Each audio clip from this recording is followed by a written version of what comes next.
I feel like I don't even need to introduce Rob, as everyone here, except for Jeff, probably is familiar with him, and Jeff has heard him read at this venue. I have loved him dearly for I don't know how many years, time flies, and I am so grateful to have had him for a student. I admire his books. I don't ever get titles right. I call it Sleeping with Wolves. Sleeping Among Wolves. Among Wolves, my preposition is wrong, is a really deep exploration of a commitment between two people who know that their relationship and their lives are doomed. And it's fascinating. His poetry is always an eye-opener. It is just a joy to read. And he has authored useless words, useful words. See, I'm doing it again, I'm sorry. Useful words for useless people, more useless words, more useful words. Help me. More useful words for useless people, and Sleeping Among Wolves. And you're working on another one now, a novella? Is that correct? Novella, novel, possibly. And a book that's a compilation of a multitude of people? Yeah. Who are anonymous? So lots of productivity coming out here. And they have always loved puzzle work poems and flowery prose that requires multiple reads to decipher. Each of their works vary from personal love letters to poems about their views on such topics as death, love, addiction, and the darker side of life. But Rob has really brought a lot of the lighter side of life to me, and I'm very grateful for his friendship and his poetry. So, Rob Cobb.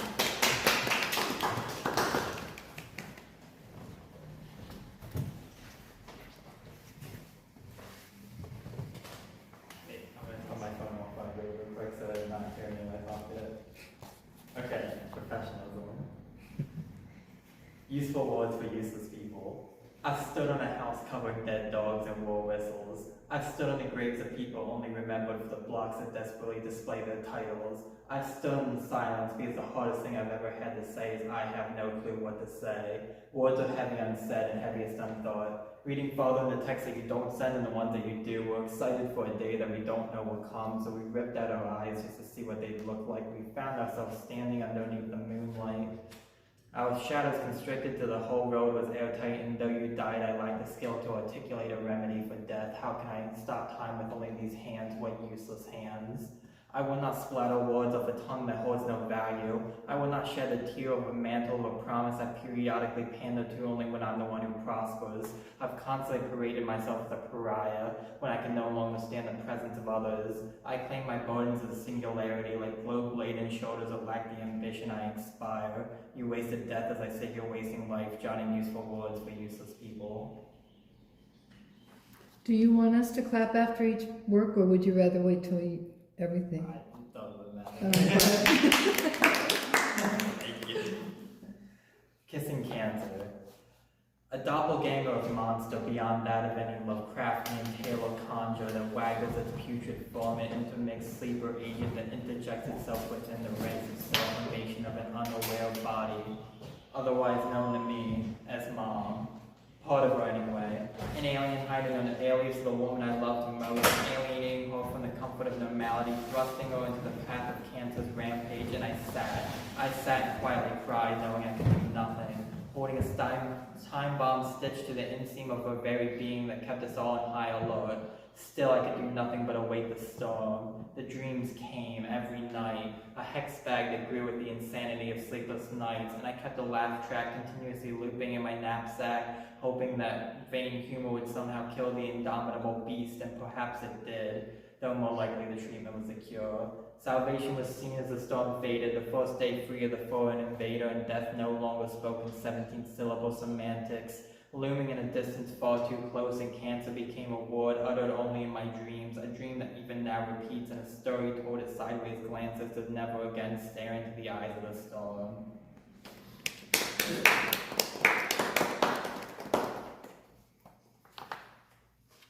Mercury. There are no scars to his flesh or no perfections. He is a being, a pure rejection, a prosthetic pressure to surpass the past, a hero with 1,000 tongues that breathes in through paper lungs, 1,000 unsung cries weigh his virgin heart as he calmly circles the great crater.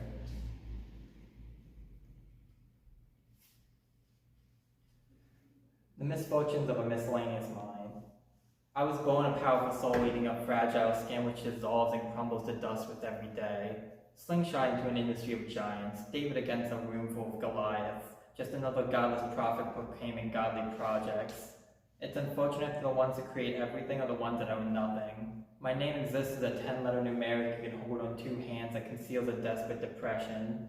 I'm 1,000 stories stitched together in an interconnected network of dueling, a gang war of idea dump, each struggling for survival, but trapped within a singular linear life form. I am nothing but the back of box earshot, perfect cannonball for life's cannon fodder as poet dies and enters Robin Williams' filmography, a cinephile with desperate desire to be great. You grow up counting pennies if you grow up counting blessings, so I backpedaled in the wake of Aesop Rock and picked opposed passions to pasteurize any idea that happens by. Rip the inner struggles of Beowulf from camp of creative concentration to climb Mount Olympus in grandeur at the grandeur of fulfillment. I was born an oracle of death and the bringer of lives.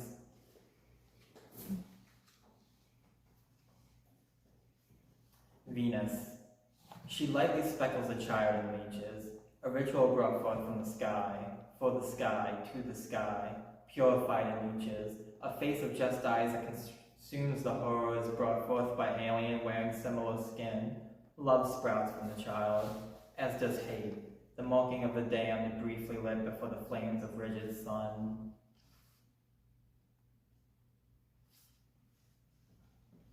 Tides. From my point of view, there isn't a single grain of sand in any ocean that doesn't crave your touch with each passing wave.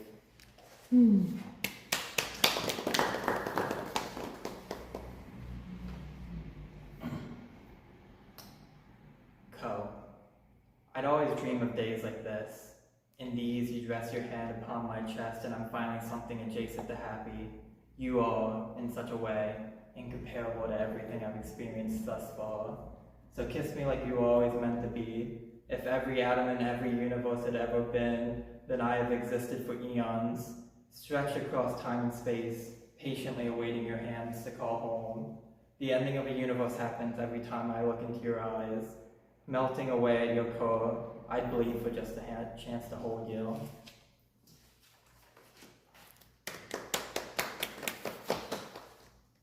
Hedgehog Dilemma.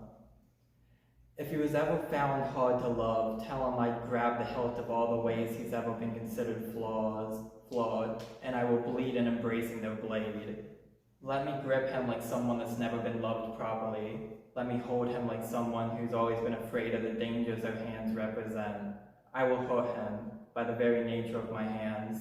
He will hurt me, free of malice, free of spite, pained all the same. We will bleed for each other, then heal for ourselves. It's all love truly is.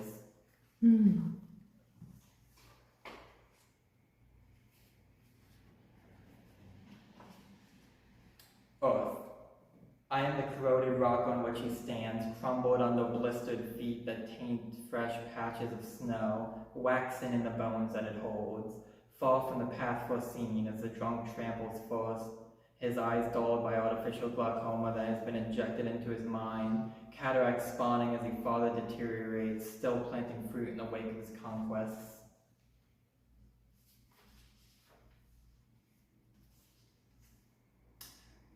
Generational distance race. Constantly comparing myself to my predecessors, continuously coming up short, not even a contestant in my own rat race, that moldy MacGuffin of cheddar that awaits within the labyrinth of supernova black star paired with the pale man and endless pendulum, just a photocopy of a never-ending domino chain of watered-down ideology. I just want to be great. As greedy as it is to say I don't want to leave this world the same, I'm drowning in a cluster of limbs, a Dante-esque fever dream of claustrophobia. A cynic is only as good as his arsenal. Hoisted by Diogenes and drugged to the center of the room where he shouted, Plato, I have found your man. A contest which predates the Gregorian calendar, handpicked and chosen from a select call to culprits, since man held flame in hand and conquered, left the animal kingdom completely bonkers, and I'm simply an occupation of space for the time being. I just want to matter. I'm scared of a word, I'm scared of a line, I'm scared of the passing of time, but when the eyes stare, the only eyes I fear are mine. Can you hear? That's for me. Cognito hazard. We're standing on an abandoned bridge, and I'm thinking of the gap between your teeth that breathes uniqueness into your captivating smile, and the gap between your fingers, ones I so boldly wish to plug with my own, to save a sailing ship from the fate it was never in any danger of. I'm thinking of the gap between us. I already rashly proclaimed I love you. Now I'm lingering in those final few seconds when you're mulling over what to say, taking comfort in the fact you haven't spoken yet. So there's still the chance you could love me back. It's irrational. I know it's irrational. You've already said you're not looking for what I am, but every poem has been translating the thinly veiled attempts to capture your laugh. My racing thoughts keep pounding back to cognito hazard, and how there's a certain beauty in not knowing. These precious few seconds where the cat is still in the box, neither dead nor alive, but some third state that transcends the bounds of mortal frame. We're sitting on an abandoned bridge, and instead of thinking about diving off, instead of the gap between the ground, I'm jumping to conclusions, confessions to close the gap between us. Mars. The butcher circles the sacred cow, dripping leeches onto its exposed heart, beating, impossibly beating as it pulls apart, separated by two plants that intertwine the pulsating atrium, stunted the rushing blood. The man's black hole eyes consume, no longer absorbing but correcting, twisting red greed over the canvas. I, the non-existent. I am not a poet. To be a poet would be to exist as my own entity. I am the poem. I am my work. I am nothing more. I am not a writer. I am the catalyst of lost art thrust haphazardly into every atom of my soul. I am not a man, nor do I bear any resemblance to one. I am cogs. I am belts. I am metal pylons. I am my stories. I am nothing more. I am not an artist, though I wear the false face, tearing the slapped-together seams. I am 17 syllables of sleepless nights. I am an endless waking void, always so cluttered in its emptiness. I am my work. I am nothing else.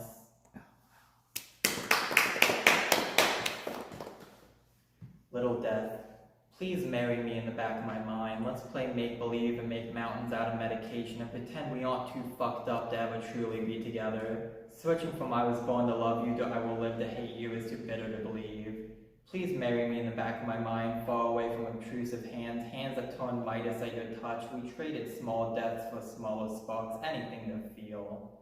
But you made me feel like long drives, cigarette smokes and just getting by, cruising down I-95, sober and never felt so high. Please marry me in the back of my mind, sit on the rooftop and count the days away. There must be tens of thousands of them. I hope they're easy. But nothing's ever easy. So when the only thing I can hope for is when things get breezy, that our sailboats can't find safety, I hope we get stranded in the same alignment and float out to sea together.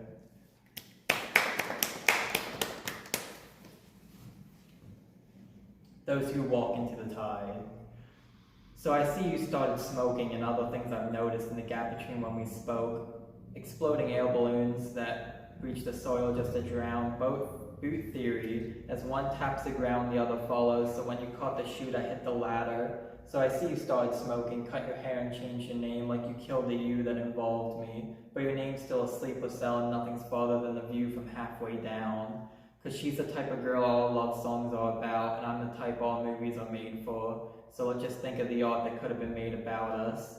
So I see you started smoking, so at least I live on in the self-destruction. Fuck a lucid dream, we did it all just to feel. We will always be those who walk into the tide. Jupiter. He trots barefoot over the decay-laden soil, sinking into the ground, standing on air, drowning in air, devouring himself. Ouroboros ring shackling, desperately seeking a second face to cultivate deeper emotions, guided only by the wind that howls nicotine spells through his hair.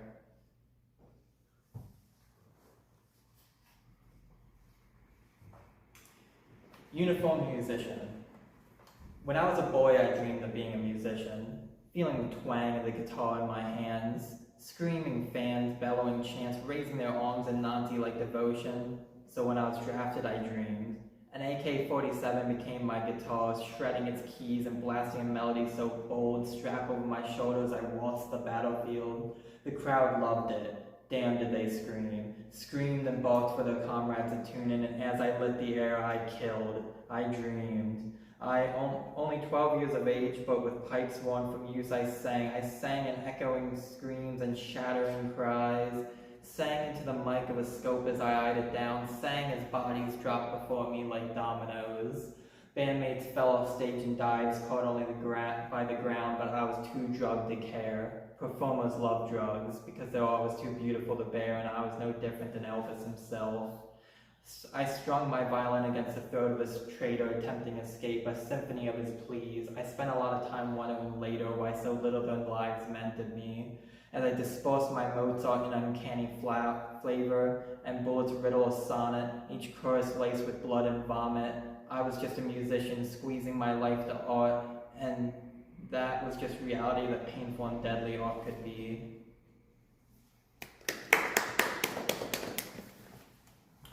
Scar on the moon. I have thrice looked into those eyes, expecting some grand gesture, but instead was met by nothing of interest. No breathless last pause, no impact to the plot, no loud fireworks, just a fade to black, a black not worthy of art, a black not caring of anything. I have thrice seen your nothing world. Please take it back. I am the exact moment you left me, down to the second. Nothing has happened since. It's been a month and I question myself daily if I thank God or curse him that you have never touched this new body. I'm not one but every piece leading up to you, seemingly strung between us like the sinews and synapses to shake the senses. Once more, I have thrice entered nothing world, 3 times. 3. Saturn. He lays himself into the road, slipping into the pavement as he dissolves, frequently picking up new limbs and swapping them out for ones he had before. He enters a state of metamorphosis, eyes fading away, his essence baked into his tongue.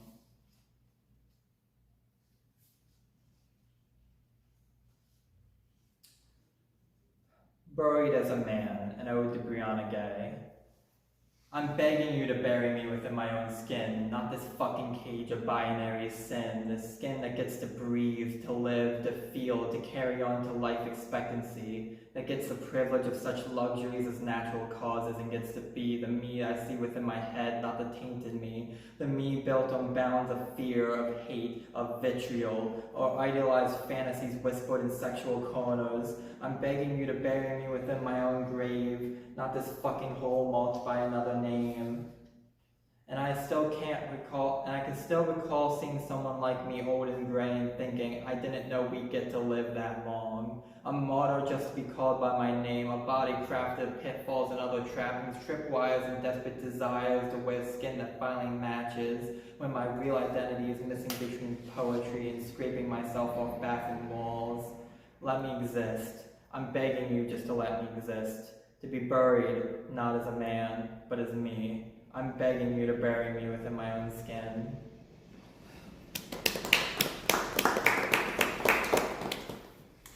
Mirror of days to come. The old man's eyes reflected years of pain, stress wearing into the wrinkles and finding refuge in his bags, their slow motion indicating the weight they bore. The old man's mouth reflected years of glee, wide, toothless grin worn with folds from years of exposure, radiating a loved one with only so many years could show. The old man's body reflected hardship, each painstaking moment eating away at the clock, robotic in its minimalism to keep from tiring. The old man's expression flooded with longing, staring at the walls for pictures of flashbacks that hardly remain, remembering a time when innocence was still found. The old man's life is a roadmap, every little detail, every feature finding some new tale to tell, and I studied it, studied what I would become, what I wanted to become. The old man that would cultivate me to bring forth new legacy to the name we both bear.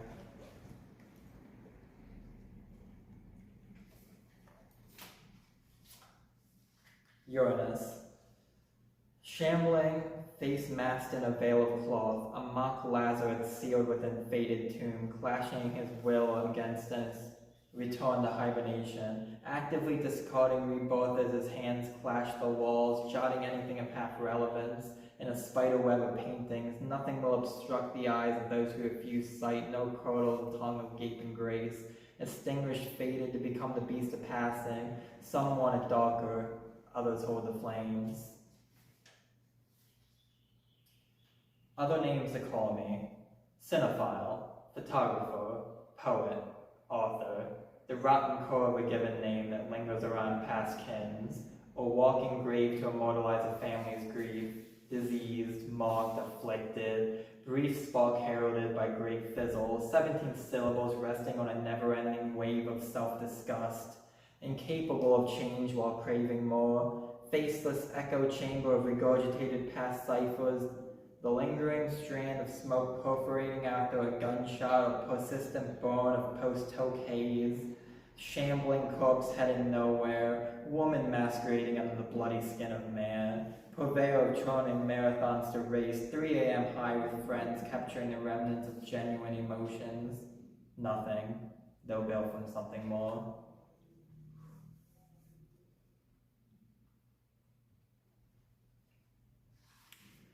Haircuts and razor blades.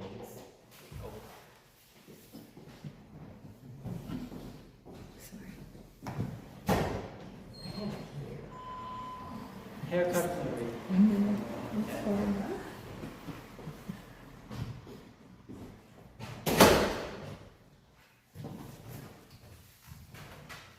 Haircuts and razor blades.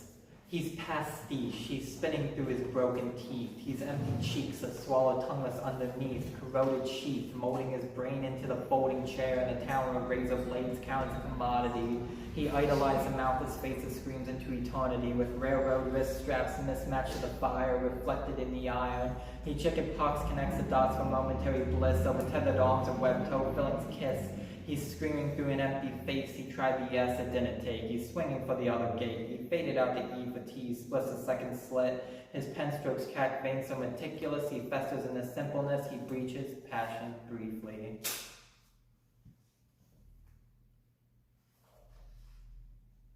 Neptune. A shifter cloning the laugh of its creator, from formless ambles that elicit no response. Less a soul searcher, more a body left to shamble, a foam that leaks from his many pores that melt into the air and swirls. He is blind, a cornered animal mutilating the hand that feeds it, returned to creation, birthed through destruction. In shedding skin, he finally sees his own face. A hero with 1,000 tongues speaks his first few lines as the earth reclaims her shackles. And I got just one more. Oh. You could go on forever. Okay, one more. This one does get quite dark, but this is where I decided to add because I think this is one of the most important ones, especially right now. The divine feminine. Not all men, but 1 in 3 women will have their identities stolen from them, their bodies retooled, their skin repurposed. The bloody-handed perpetrators of boys will be boys, men will be men, pigs will be pigs. 1 out of my 4 sisters, even more of my friends, hundreds of thousands I'll never meet, when women are playthings in the eyes of men with power. Not all men, but 1 out of 176 million will win the lottery. 1 out of 3.7 million will be eaten by sharks. 1 out of 103 will die in a car crash. Not all men, but 1 out of 3 women will be sexually assaulted before 18. 1 a minute, every minute, each time ticking closer to a face I know. Men who carry smooth talk like brandy, men who wield charming smiles like forest fires. Not all men, not all nuclear bombs, not all rampaging bulls, not all men, but enough. Wow.